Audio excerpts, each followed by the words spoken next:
Your literary happy hour. Fun show. I want you to find the next author you're going to love. On a more serious note. Welcome to the Whiskey Bar. Bring my hands up like, you know what the... Whatever happens, probably will. So everyone, welcome to Writers Drinking Whiskey, the show where two writers go to a bar and the jokes write themselves.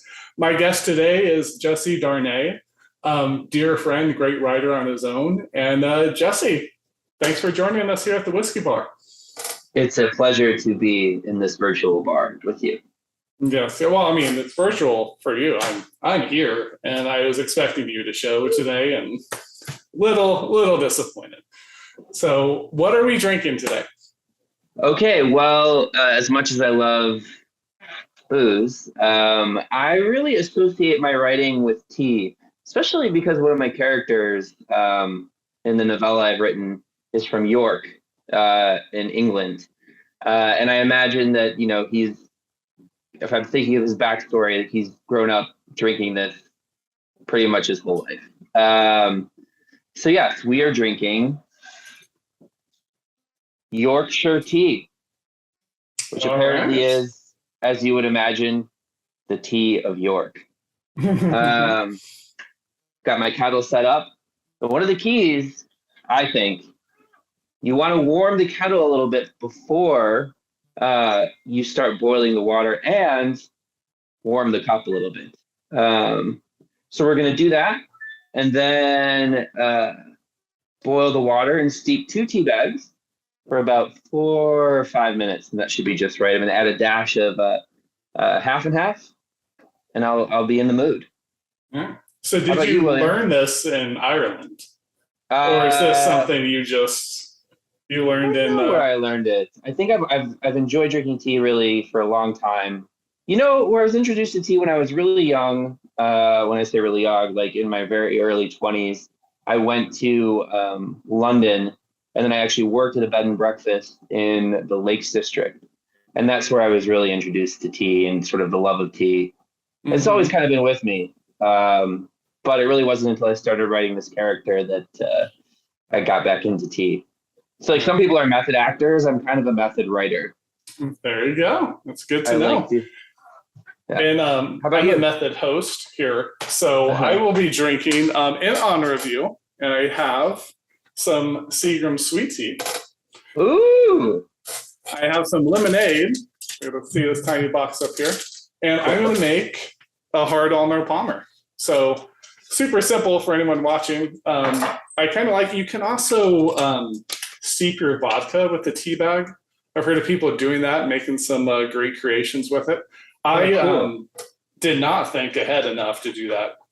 Maybe one of these next shows I will, and I like more tea in my Arnold Palmers than lemonade. So this isn't because it's the boozy part. This is just because I like the tea more. So I usually like to do like 2/3 the tea and then splash the lemonade on the top there.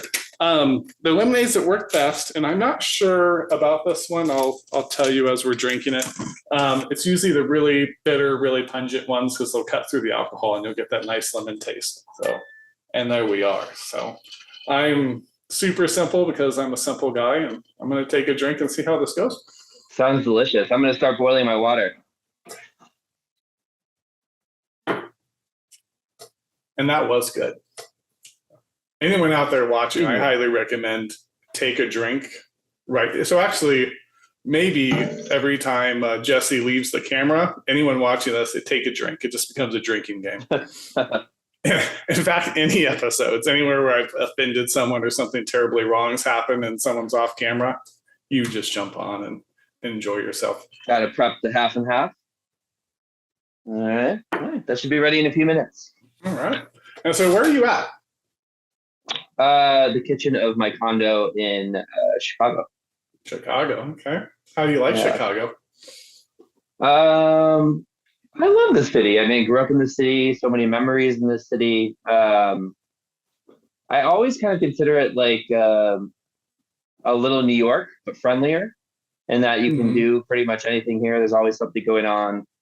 It's incredibly cosmopolitan, but it's also one of those places where you can walk into, I believe, from my experience, you can walk into any bar and just have a conversation with a stranger as though that person were part of your family. So yeah, it's inspiring. It's constantly inspiring me. All right. Very cool. So you go to Chicago. What's the one thing you have to do? One piece of tourist advice here. That's a really, really good question. I mean, everybody would go to the bar and say, start talking to people, bar hop, and make new best friends as you go. Yeah, I think go to a neighborhood like Pilsen or Logan Square, where it's super hipster, and those two neighborhoods are slightly still ungentrified, and find just like some dive around 11 o'clock and stay there till about 2:30, 3 o'clock in the morning.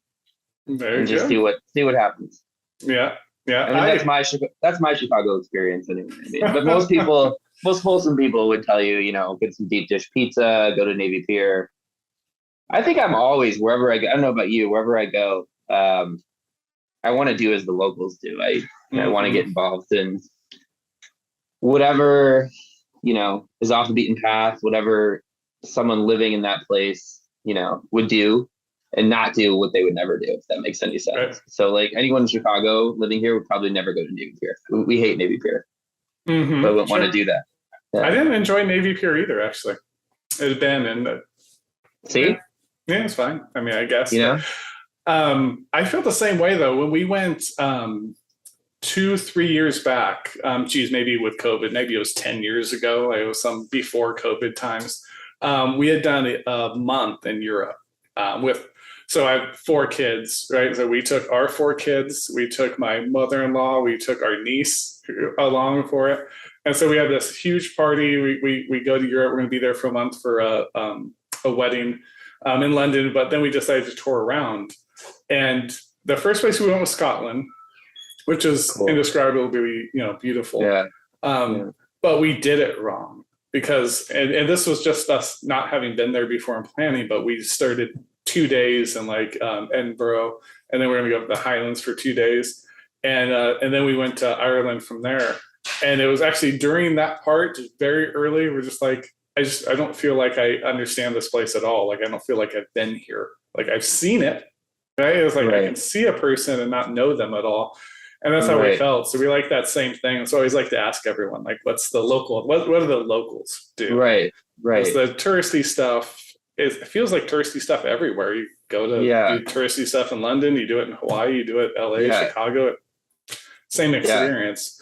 Versus what do people here actually do? What do they eat? What do they drink? Right. And I think there's like really something to be said for that too. It's like you are really immersing yourself. I mean, not only are you going to a different place, but you're really immersing yourself in a culture when you do that, I think,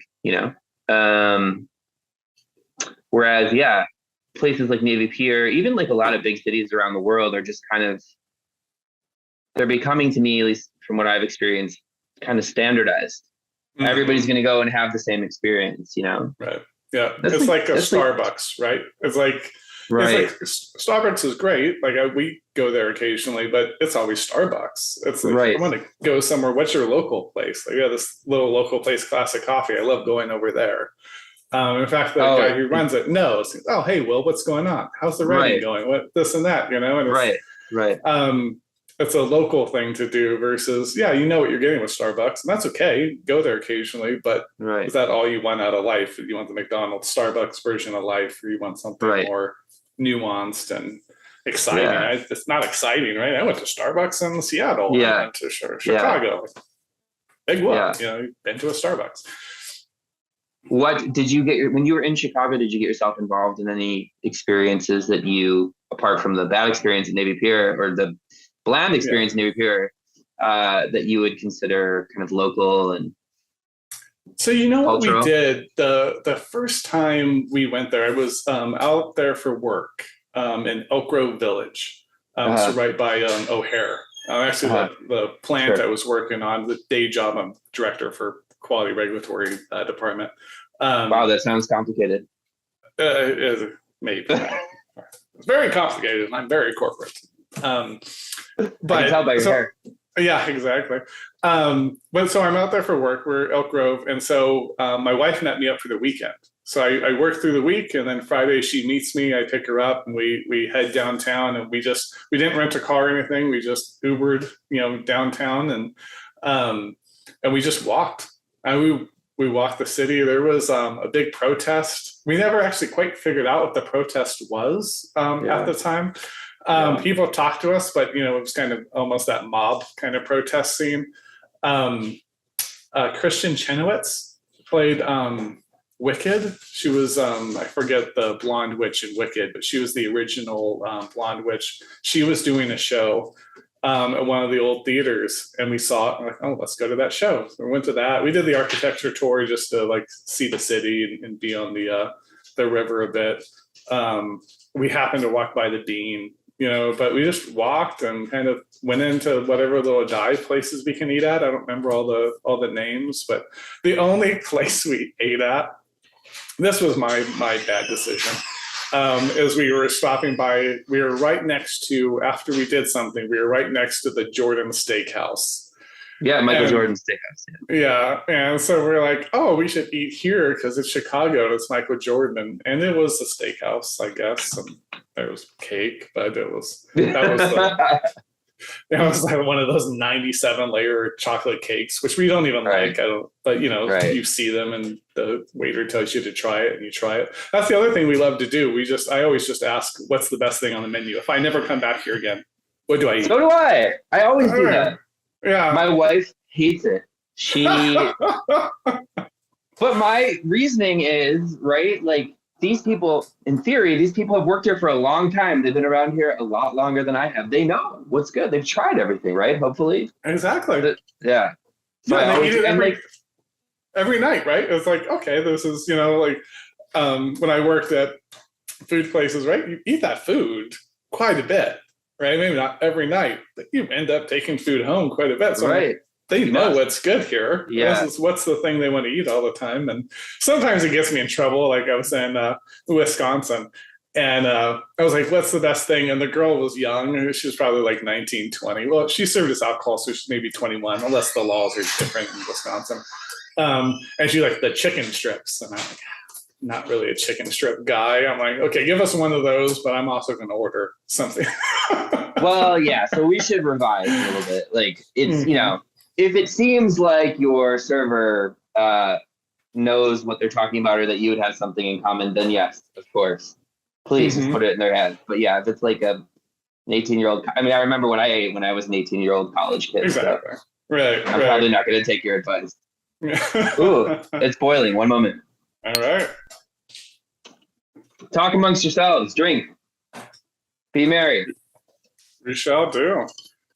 So as you're doing that, so you mentioned you associate tea with your writing, and part of that is the character in the novella you've been you finished, or do you consider it finished right now? Yeah, I'm shopping it around. Okay, very good. It's just small presses. Well, finished is a funny word. It's as far as I think I can take it as a writer. I think it definitely needs more work, but I do think it's ready to go before an editor, the right editor. Sure. So yeah, I spent many, many years writing it, drafting it, writing it. And I'm actually, because it's, I don't know about you, but your experience, but for me, it's a lot of waiting to hear back. So in the meantime, I've actually started writing what I call the novella apocrypha, which is just me taking these characters and putting them in like weird situations at various points in time, almost like something you would do privately when you're doing your first draft, but I'm making it all public. So it's all on Medium. Yeah, as a way to just kind of stay in the world, stay with the characters, learn more about them. I really love these characters. So I don't want to leave them. I don't want to abandon them. Right, that was kind of a long tangent. You asked what was your question? Well, no, and don't even worry about questions. Right? We're at a bar, everyone forgets questions. It's interesting that you say it that way, right? Because finished is, right? I always just feel like I'm ready to be quiet, right? Like I went on this tangent and I feel like I got that off my chest. Yeah. I'm ready to kind of be quiet. I can revisit it. I can edit a little. Yeah. who's to say what's ever done? I look at things I wrote, my short story anthology Without Expiration. Some of those I wrote, well, I mean, I published in 2005, I think, 2003, somewhere along those lines. And I'll look at them today and think, oh, what if we did that? And some of the other stories that were published later or were first published in that anthology were written years before, and then I'd look at them and I would tweak them. So actually the stories that were originally published, I did re-edit when I did the anthology. And it's just when are you finally able to go, okay, this is like the child's grown, you have to release them out to the wild. Yeah, I know. You can't live at home forever. I mean, I did. I think I lived at home forever, but at some point, right, you gotta leave the nest, and you gotta kind of push. You gotta be like the mama cougar that pushes the other cougars out to go hunt on their own at some point. Well, it's interesting. I think that I would guess that once a book is finalized, it's been edited, and it has gone to print, and it is officially in print, I think it's almost like it becomes almost like a snapshot or a picture. Like it's never, in my mind, it's never technically finished. There are always different things that can be done, but that's kind of where its story ended, if that makes any sense. Sure. Well, yeah, at some point, I think you can't just write the same thing forever, right? You gotta you gotta move on. So but why? So in going back to my question here. So I knew there was a question. Yeah. Occasionally there's gonna be a question on this show. So I know you mentioned you associate T with your writing because the character's he's from York, right? That's why you had the Yorkshire. Yeah, originally, yeah. So he's originally from York, and so that's kind of the tea connection. Is there anything more beyond just that the character drank tea, or is there any other deeper meanings why you associate tea specifically with your writing? That's also a really good question. I mean, maybe, probably. I think what comes to mind is when I did go on that trip to England, and I was in London, and then I went up to the Lakes District in the north of England. It was actually a point I had left my career in advertising that I started right out of college, and I was kind of unsure about what I wanted to do. I know I didn't want to go. I wanted to be creative. I didn't want to go into business like that. And so I didn't want to be a quality regulatory director. I thought that was everyone's dream. I mean, I am envious, Liam, I have to say. So yeah, I remember at that time, like I had always written, but I never took it seriously. It was like, who actually writes for their, throughout their life. Little did I know. And so I started journaling, and I started picking up Penguin classics, and I actually picked up Wuthering Heights by Emily Bronte. Okay. And as it turned out, we were actually pretty close to where she was from. And so I'm reading about the Moors, and I'm looking at the Moors. It was a very romantic time. And I remember being introduced to tea at that time. So somehow I think in the back of my mind, I associate tea with sort of the beauty of the English countryside, classic English literature, and also my transition to, the beginning of my transition to becoming what I would call a writer. Right. Does that make sense? No, Okay. That makes perfect sense. I think I associate whiskey with my writing because I started writing when I was drunk to remember what happened that night. So there's too many blacking out. No, I'm being it. Oh man, that was a great story. There's stories like there. I didn't want to remember them. I was wise enough, even in my early years here, to know I don't need to remember everything I do when I'm drinking. It's fine. Like you leave some of that stuff behind for a reason. It reminds me of. Are you familiar with that website, Text from Last Night? No. Oh my God, you have to check this out. It's so funny. It's just people posting people posting texts that they sent whilst drunk or high or whatever, like and woke up the next day. And some of these are so funny. Right. But you would have said that, and you probably did say that stuff when you were in the same position. Uh-huh. Oh, I'm sure. I have no idea. It's funny. I have one friend from high school well, my dearest friend Robert. And we act, our wives like even notice it. It's like we revert back to high school, like when we're together. And occasionally, and he's been with his wife, geez, for a long time. I think probably going on 20 years. And they'll bring up stories of things I did or things that happened. And I'll have forgot them, but then they kind of remind me. And I'm like, man, I really did that stuff. All right, well, moving on. Let's not talk about that in front of Well, the moving kids. on, does any of that ever show up in your stories or by way of your characters, the characters you create? Yeah, so there is. So like in my my novel about the ripping apart, there's a karaoke scene. And so for anyone that doesn't know, I am the master, like bar none, the master of karaoke. I can't sing a lick, but you don't need to for karaoke. I sing my heart out. I'm going to take you up on that when I come visit you. Yeah, you do it. I love it. We do it at the house, but I actually like to be in public because I like we're going in public to see Guns N' Roses, you and me. Oh, I would do it for sure. Okay. Guns N' Roses, Baby's Got Back, Journey. I was on Journey all night long. But there's a scene in there where Jack is doing karaoke, trying to impress this girl, and they make it a drinking game. And every time, and this is a real thing I said, is that because I like to, especially when I'm drinking, just to play really dumb, right? So if someone uses a big word, I may know exactly what that word is. I may not, right? I don't like to pretend I'm the writer that knows every word, right? But they use a word, and every time someone uses a word over 2 syllables, you got to drink. And so I do this, and they completely reverse it on me because they signed me up to drink, not drink, but to sing "Love Is a Battlefield." So, and every time we say battlefield, and I counted it for the book. I don't remember how much it was. Wait, yeah, battlefield. That's 4, right? Is it 4 or 3? Battlefield. I think it's probably 3, but regardless, it was over 2. Field. Yeah. Well. Yeah. Seems like so either way, right? You're over the 2 rule that I came up with because I'm brilliant, Irishman. And so they have me sing that, and they lined up the shots when I got back. And so there's 13 shots or whatever it is for that song. And that is a night I had to fictionalize that because I don't remember what happened. What happened in the karaoke scene? Refresh my memory.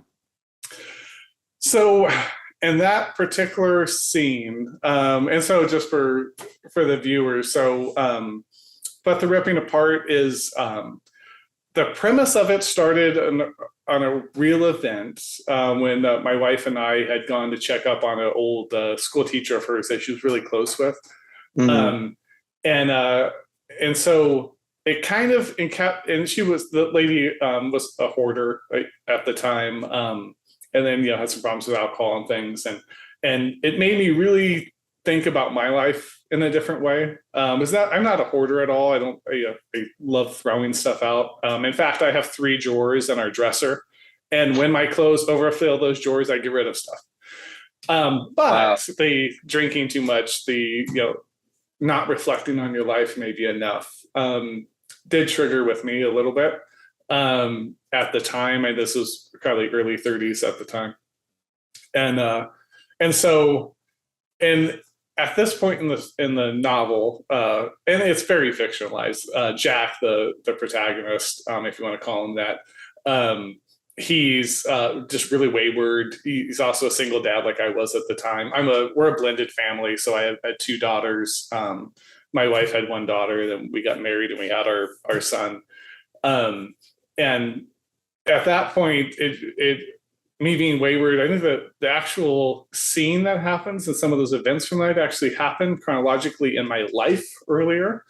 And again, I fictionalize everything anyways, because I'd like to just go with what the theme is and the metaphors versus trying to be true to some reality. But in the scene, he goes and he's just had to pick up the ashes of a dear friend that had passed away. These things have kind of come to a head where they were trying to help Miss Line is the character's name. They're trying to help her with her hoarding and things. his girlfriend, loosely based on my wife, Erica, ends up leaving him. And he's just utterly wayward. And then he goes into that manic, almost show off point, right? And this is very indicative of me younger, I think, more so than now. Sure, I would still do it now, but I think especially younger was, I am hurt, but I'm not ever going to show you I'm hurt. I'm just going to be more bombastic. I'm going to be more out there. I'm going to, I'm going streaking. You know what I mean? What does bombastic mean? No, I'm just kidding. Go ahead. Yeah, I know. I would need to take a drink of that as well. But yeah, so and so in that scene, he goes and just meets a couple of friends, and then there's a couple of ladies there, and he just wants to impress and like kind of try to be the like quote unquote not bad boy, but that kind of man child bad boy thing. Sure. And so yeah, so that's when he's trying to flirt and do his thing, and then that's when that happens with the okay, we're doing karaoke and you're gonna do Love Is the Battlefield. So that's a complete ramble, but again, that's what the show. No, that makes so much sense. Hold on one second. It feels really dark in here. I'm gonna try to turn some more lights and see if that helps. One moment. So, audience, he's left the camera. Please be taking a drink. And if you don't have one handy, you're watching this on some video. Pause it, get that drink handy, and go back and watch the show. And every time Jesse's left the screen, I want you to take a drink. By the end of this episode, I don't want you remembering this episode. Just remember. That sounds fair. To go and then you can Jesse's medium. And then you can do a text from last night about this episode, what you remember. Yeah. No, I find that really fascinating, William. I think it's interesting. I look back on my work, and all my characters are in some way representations of where I was at a certain point in time, or even like if they're not representations of me directly, they represent parts of me that I'm exploring that have been left unexplored, or it's just, I guess what I'm trying to say is I'm never writing in a vacuum. Even if I think I'm writing in a vacuum, everything I'm writing is in some way an expression of some part of me or something I experience. And I guess maybe like philosophically you can't write what's outside of your experience, but I find it fascinating and beautiful too, right? It's like you can go back and you read that karaoke scene and you're like, yeah, for most people it's a fun karaoke scene, but for you, you're like, oh, I can, I identify with this on an intrinsic level. It also becomes like a little snapshot too. It's like, all right, that's where I was then, and this is where I am now. So I think what you're saying is really fascinating, actually. Yeah. Well, it's interesting because they'll say, write what you know. And I don't, anyone watch it, I don't care about any conventional wisdom. I kind of believe like invent as you go, invent the whole writing process, invent everything you're doing. It's art, go be bold, brave traveler.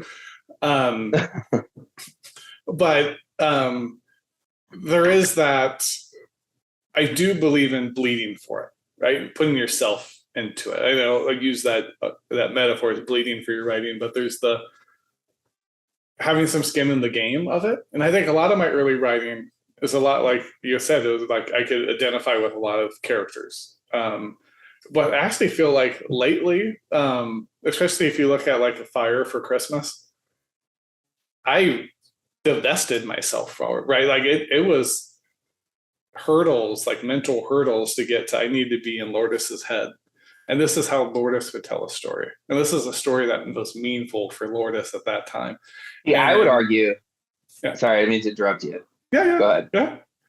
Well, I was going to say then it was the same for Jeff on the flip side, and then that relationship. But yeah, no, go ahead. Having read A Fire for Christmas, I would argue that Lourdes is actually some deep, perhaps untapped place within you that you're exploring through her. And maybe that's what every artist does in some way, whether it's acting or whatever. You have to draw from something. And maybe it just becomes like, maybe that's a sign of maturity as a writer, is it just becomes more and more subtle. But it's all, at least to me, it seems like it's just coming from, let me think about one of my characters, like Sarah.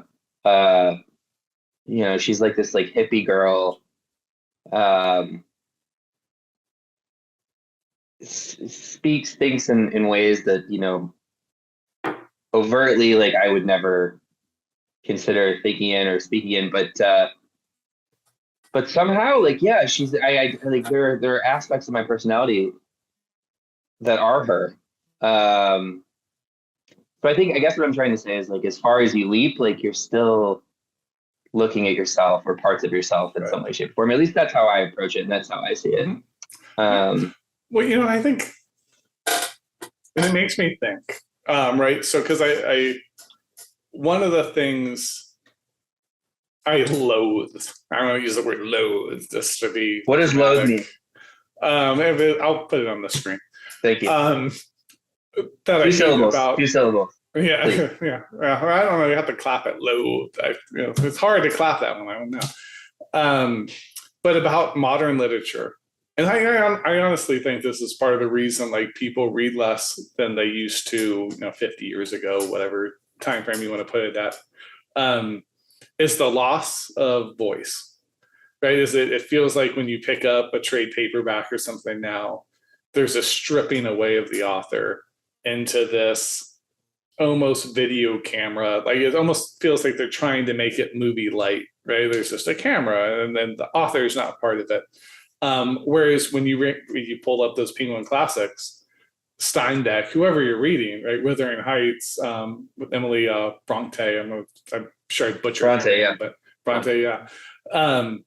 They have a voice. Like, it's they're saying something and it's coming through. It's not getting stripped away for the sacred cow of story or whatever it might be, right? It's you might have a scene that seems extraneous, but it's vital to what that work of art is. It's vital to how that organism functions, and that organism isn't plot, right? And to me, you know, maybe I'm screaming into a void now, but to me, I'm with you 100%. Yeah. And I think to give it that voice, we, you know, as writers, have to have skin in the game. We have to have something we're inputting. So even if it is, like I was talking about, you know, trying to tell a story through Lourdes, it's still coming from me, right? It still has to be something. And if I'm not invested, then there's not going to be a real authentic voice behind it, and it's going to be this, you know, more bland garbage.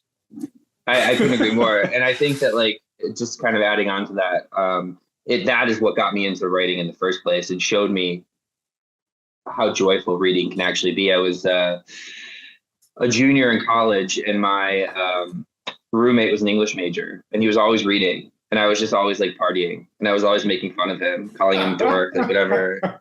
What are you wasting your time reading reading all this stuff for? And he handed me a book at some point, Bright Lights, Big City by Jay McInerney.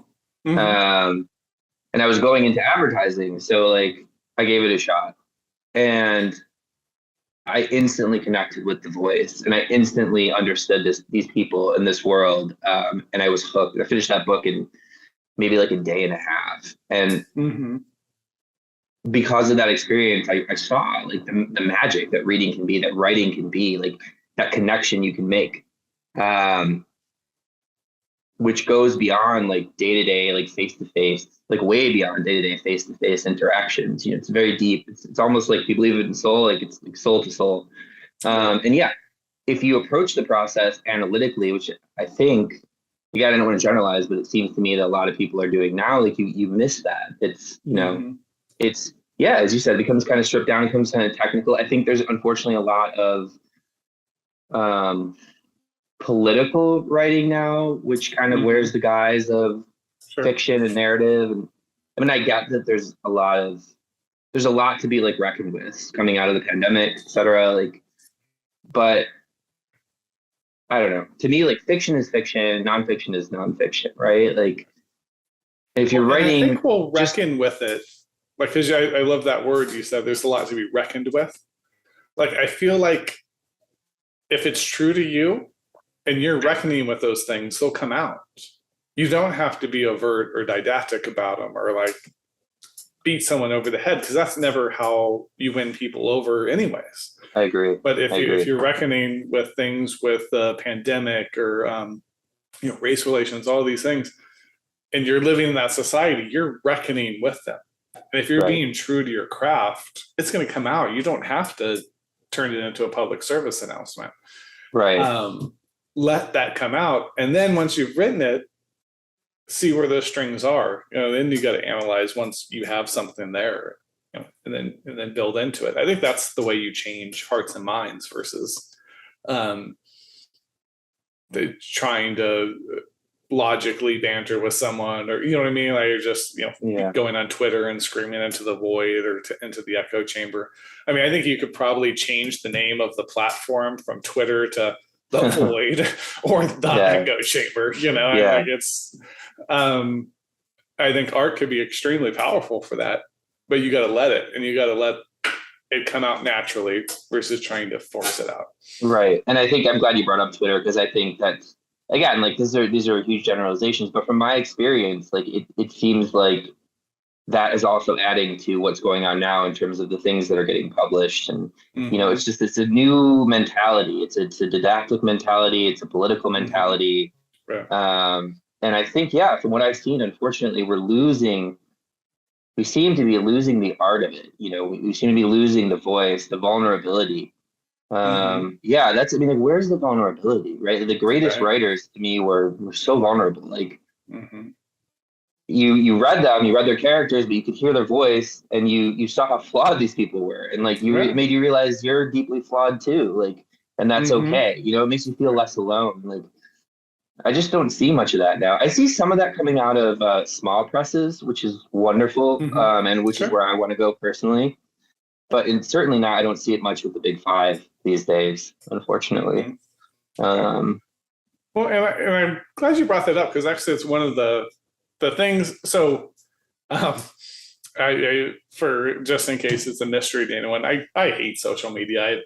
I can't concentrate on it. Like it bores me to tears. People will be like, "Oh, I stopped going on Facebook and I feel so much better." When was the last I bought a new phone? It had an old 4 or 5 generations back phone, right? And it finally hit it's not working right. It doesn't want to charge, and so we have to get a new one. So my wife, convinces me we'll go get a new one, and I get it. I have not logged in, to Twitter or to Instagram, the Facebook, at all, because I don't have any interest at all. I just you go into it, and then you realize like this isn't working. Everyone's miserable here. Like everyone's just shouting, and this isn't.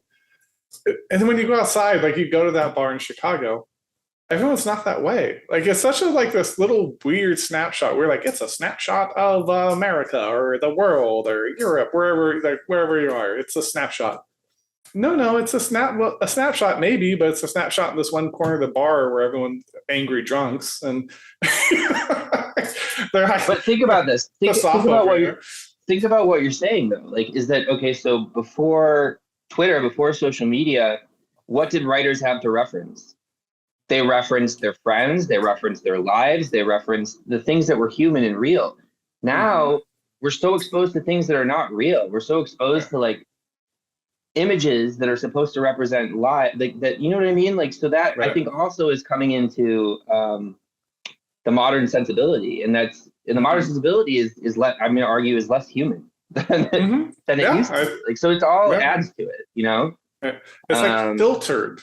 It's like we see people as less as persons and more like personas. Now you have this which is real persona, right? What is a persona? A persona is a trope. A persona is a cliche. Right. It's not real, Right. Yeah. It's just this face someone's wearing. And that's actually kind of why I wanted to do this show, is that I wanted to have some moments where like we could bring people on. And I really, like, when I thought this out, I really wanted people of all spectrums of the writing. Sure. I wanted to talk with writers and, because I love writing, I want to promote it.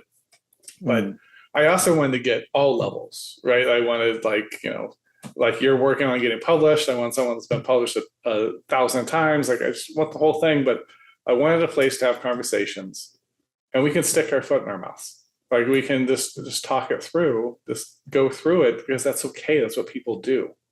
Right. I didn't want exactly. I think maybe I hate Twitter because I can't deal with those 160 characters. Like I just want to write at the length I want to write it. Like I can't. I don't even know if it's 160 or 170, whatever. Yeah.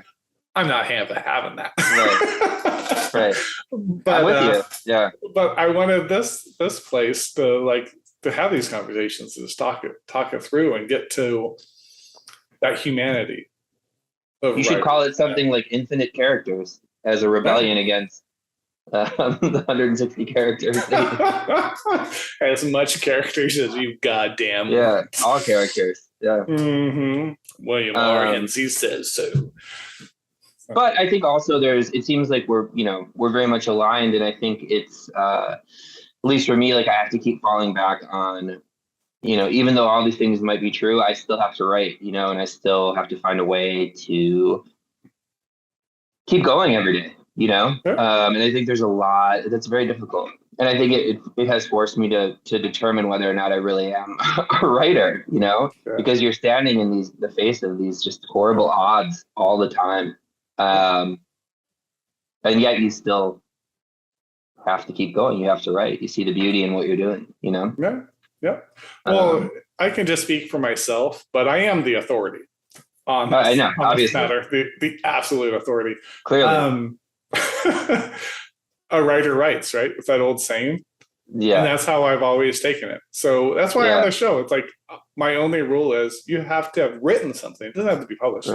Right. You just have to have written something, because then you're a writer. Or you've written that thing, you've revised it, like you've put some art and soul into it. You're a writer to me. If it's you have the next great American novel, and I shouldn't bang on this every episode, but sometimes I do. And you've never written, like you've never even picked up a page, you have no paragraphs, like don't tell anyone about it yet, because you're not a writer yet. Like you need to sit down and do that hard work, that hard reflection.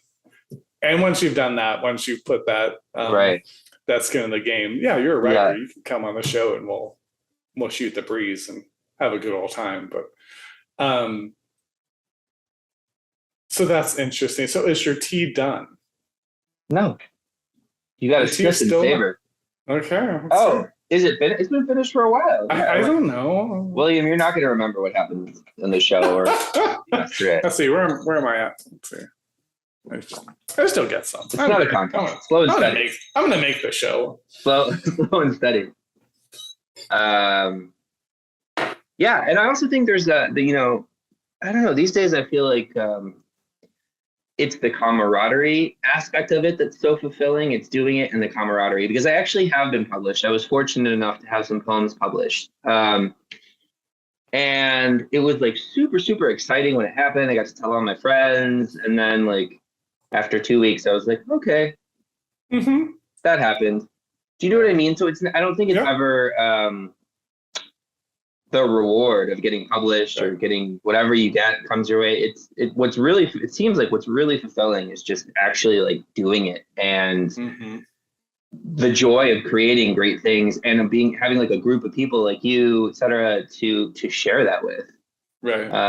And who can share their joy of it with you, Sure. I think that's really the reward for us. Yeah. Like, especially as a writer, which is very funny because I used to do a lot of stage acting. My younger days, I was a thespian. And the reward was the show. What's a thespian? It'll also be the dictionary definition. We'll Google box it. But the reward was the show, right? Like you have to go out on a stage and there was an audience there and they reacted, and you got that reaction, right? Just like karaoke, right? You get that reaction like as you do it. As a writer, you rarely get that real, like, I'm fortunate enough to be able to do some readings, at different places, and like you can get a reaction then, and that's rewarding. But at the end of the day, really, it's you're writing, and if the journey is not the reward, you never get through it, because it's a lot of miles, on your own that you're walking through. It's like going hiking. The hike's a reward. It's not getting to where you're going, because you got to walk back at some point. And it's hard, I think, especially like with modern sensibilities. It's always like you get to a place, you win a championship, you win something, right? There's always some winning. And it seems like involved nowadays. But with writing, it really has to be that journey, or else it's really hard to get through. It's really dreary. It's like you'll get published, and yeah, like I was the same. I published in like the first time, and they go, "Yay!" And you feel really accomplished and vindicated almost in a way, right? Because there's always people that don't believe in you, and you're like, "Ha ha! I'm a published writer now."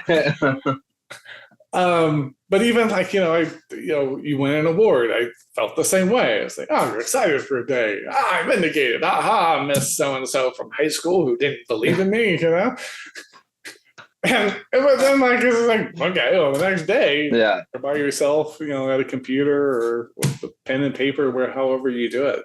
By yourself. Right. Yeah, by yourself. You got to do it.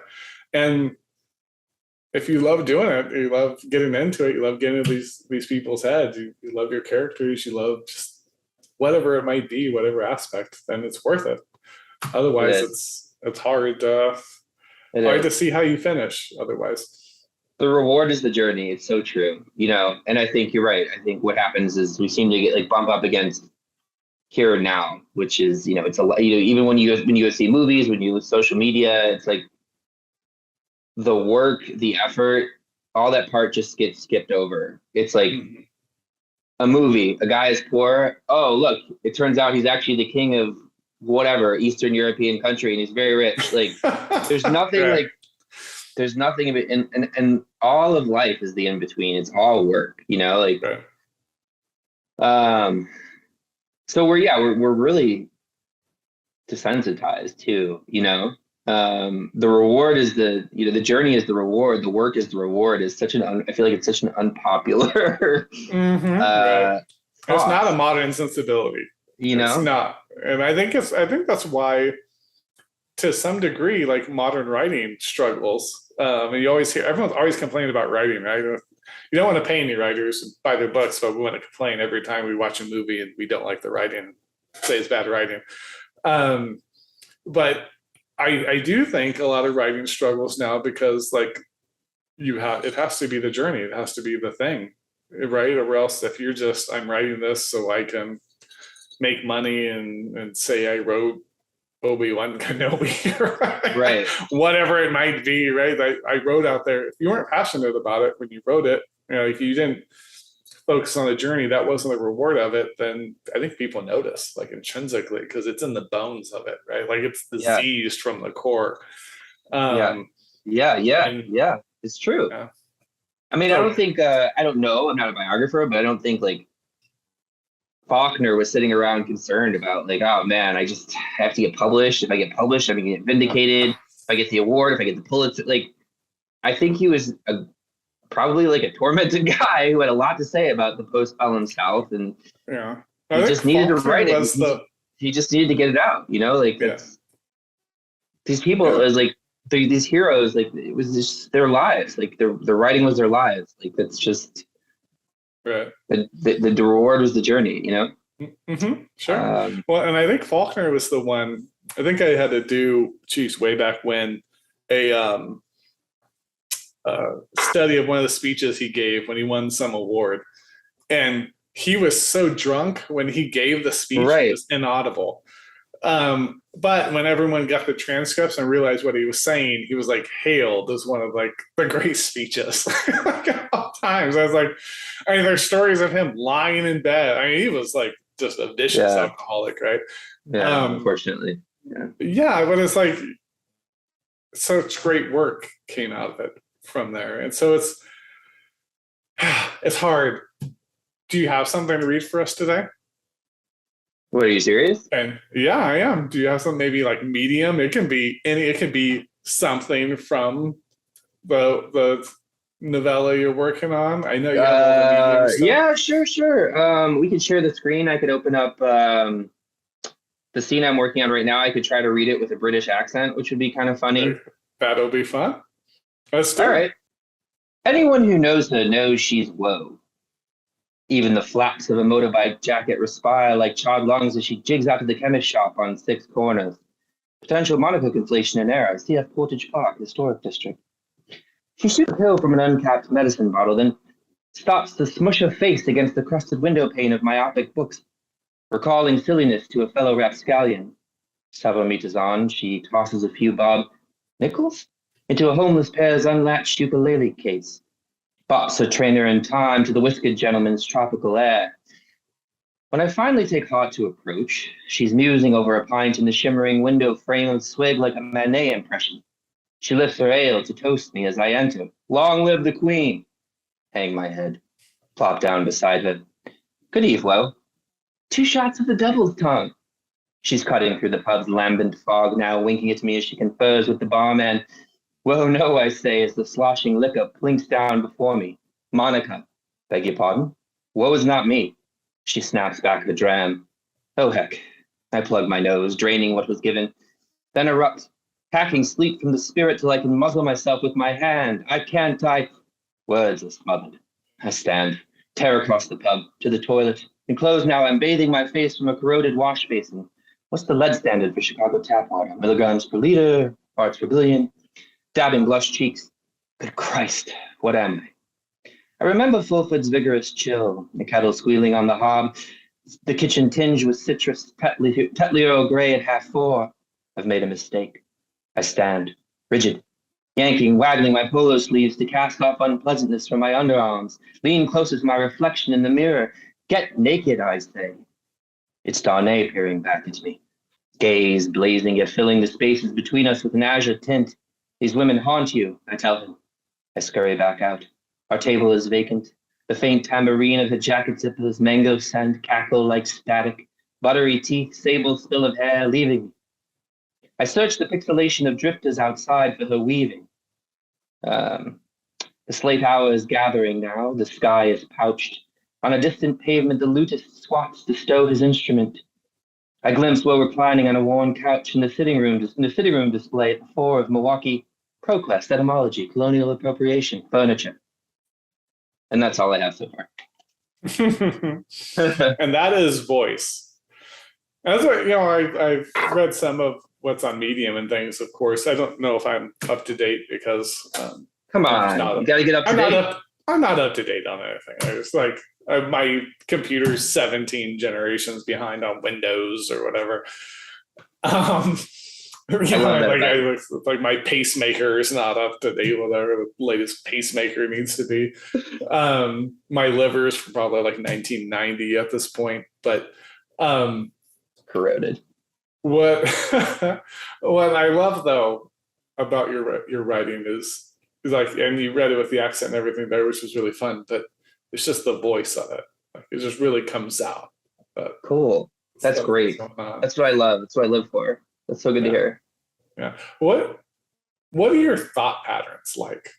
Like, because there's kind of how much jazz to your writing, like that kind of like staccato, like a lot of people like write and it's like A B C D, A B C D, A B C D, and then sometimes some variations, but it doesn't feel like that with yours. I'm glad you said that. I think that's just it's always been a part of my personality. I've always had like I don't want to use the word like cool, but like I've always had this kind of like, I don't know, like I see life, like the rhythm of life kind of like music, like I think it just naturally comes out. It's just a part of my personality. It's a part of the way I feel and the way I interpret the world. It comes out in the pacing of what I write. But I love to hear that. That's totally what I want. Like I want music. I don't want anything dry. I don't want anything. I think one of my challenges is which is why this project is kind of fun on Medium, is to find a story, right? But I always go with the voice. I always lead with the voice. And so I've been in work. I'm in a writing workshop, and I think the people's immediate reaction. They said great things about the voice and all that stuff, but it was like, all right, so what's going on? What's happening? And I don't really know, because it's to me. It's the voice that leads me. And so that's why this is such a fun project, is because I want to just like be completely open and exposed about it. I even have like a frequently asked questions page on my media site for people like, well, what the hell's going on? I don't know. I know just as much as you do, but like we're learning. And so we're learning together. Like this guy is not from America. He's in a pub. He's with this weird girl who calls herself Lo or Monica. And then so now she's like sleeping in a furniture store. Like, who knows what's going to happen? But like, to me, that's how life goes. It's just, You know what I compare it to is, are you familiar with like the French New Wave and Godard, those people? Right, so he would Godard would just show up on set, from what I understand, with like a notepad, no script. She's like, all right, so you go over here, and now you're gonna do this, and then let's try that. No, that doesn't work. All right, so we're gonna try. Like, to me, that's how life is. That's how I want to describe life. It's just, so it's like writing improv. Essentially, actually, yeah. To me, life feels very much like improv. Like I don't have a plan. I don't. Yeah. I mean, life has less notes than improv does, right? Usually, it's like, give me a note. You're a lawyer. You're an Irishman. You're a rabbi. Isn't that true though? Like, what does anybody know? Nobody knows anything. You know, like we pretend that we do. Right. It is. Life is like improv. Thank you for putting it that way. That's how I see it. Yeah. Really. Very good. So people want to learn more. I know the novella you're still shopping around, but it's the Medium they can find more of your work presently. And then there was the publications too of the poems. Right. So I have 2 poems published. One is in the Decadent Review, and the other one is in a journal called Neologism Poetry Journal. So you can definitely find me there. But I think Medium is the way to go for now. I did that actually for 2 reasons. One is I still want to stay with these characters. I'm not ready to let them go yet. And 2 is for people who, the few people who really want to read this novella. It takes so long to get published traditionally. There are so many great writers out there, and we are all unfortunately competing for very little space. It takes a long, long time. So that like these people aren't continuing to like suffer, like when's the book coming? I wanted to, continue this narrative or whatever it is for them. So yeah, just keep following Medium. I update it almost every day. So very good. So how about you? What's going on with you? Going enough on about me. So this episode's all about you. None of these episodes are about me. It's never about me. It's about you. You with the long, like ancient Greek hair. That's what I was going for. Next episode, I'll just be shirtless and really terrify everyone. But no, I'm pressing on, man. One of my decade-long novel here, Pirates of Appalachia. I've about 2/3 done. Making great progress as of late. So it's an epic absurdist satire, essentially kind of to lay it out for our viewers. It's kind of in the post-Trump apocalyptic future. And that's not, I consider myself kind of a radical centrist. So I'm not a Trumper or like super woke on the other side. But it's the world's fractured. But it's not like dystopic, right? Everyone's just living. And it's almost about like all of our, we talked about social media a bunch on this episode. It's almost like people have turned into their social media personas. And then the journey of the novel is them coming back to being a person. Is like that going through. So there's revelations to where they realize, oh my God, that was me,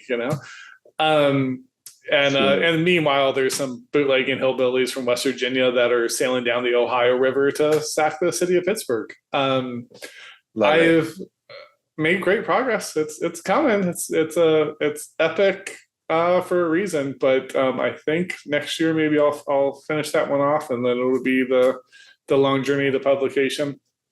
From there. Did you say you've been working on it for 10 years? At least. That makes me so happy. It took me 11 years to write the novella. And I feel like such a weirdo, like telling people that, like, oh, why did it take you so long? Oh, usually it takes people 3 years, 4 years to write a book. Because every single word is important. Yeah. Every word. Absolutely. Right. Yeah. And it's still not done. It's still not done. Right. It's still not done. Yeah. Well, and that's the trouble. So I cut my teeth as a short story writer. Right. And it is that very much every word matters. And so I think I'm at 210,000 words. And I agonize over every one of them. As you should, as writers should. And there'd be a lot less books, and they would be phenomenal, every single book. Exactly. Right. Yep. So, but yeah, so that's what I continue to work on, and hopefully I'll start releasing the show, have some fun stuff to kind of keep people, up to date. And of course, we'll have it on the page and the social, but of the 3 books I already have out there that everyone can go peruse at their leisure. Which are great, by the way, to the viewers. His books are phenomenal. William is an amazing writer. He really is. And I don't say that. I've been reading for so long. Like, I don't just throw that out there. He's a great writer. You should definitely buy all of his books. Awesome. Thank you. Well, thank you for that. And I know it's legitimate. I'm just, my family, we're Yinzers. So they're part of the reason. And Yinzers, anyone knows, if you're from the Pittsburgh area, that's my mom used to, her thing was, me and I had 2 brothers, we horse playing, like, what are Yins doing? Yins are always breaking stuff. So I'm a military rat. My dad was Air Force, so I was born in West Virginia. I was born in Morgantown. He was going to WVU at the time, and we were in Omaha, and then we ended up out here on the West Coast when he went into aerospace engineering. But yeah, so I'm a Yinzer at heart, and that's part of the reason. It's West Virginia people like sailing down to Sac, Pittsburgh, and it's good. Which goes back to what I was saying: is you can't escape. They're all coming from parts of you in some ways. You can't. Exactly. I think it just becomes more subtle the better you get as a writer. Like I wrote a novel. I self-published it when I was in 2012. Don't read it. Do not read it. But that was like that was me like expressing myself and my experience in a very overt way. And I think that like it just becomes like the better you become more detached from the work, which is good. But it's still there are always like subtle parts of you and your personality showing up in the character. I think maybe not so much detached, but maybe just you explore more, right? Like, I think the subtle parts, like you had just mentioned, like those nuances, right? It's early on, I was just trying to figure out, like, who the fuck am I? And maybe we're always trying to figure that out to some degree because it's always shifting underneath our feet, right? But then you can kind of start getting a little bit of a foothold with that, and then you can just start exploring other aspects of it, That's a good way to put it. And rolling through. So it is fun, but thank you so much. Detached kind of sounds like I'm at a I know. Like I'm like hopped up on some medication. You abandoned your children. It's like we had talked at the beginning of this show. Like, you gotta let your children go, and you're pushing them off. No, it's like you're abandoning the cubs, like on the den. Like, I'm off. You just start taking more pills as a writer, and you become less and less until you're Faulkner, and nobody can understand anything you're saying. And then you're a great writer. Thank you so much for being on the show. What a great conversation. Yeah, thank you so much for the time. You're a dear friend. I adore you. It's great to have you on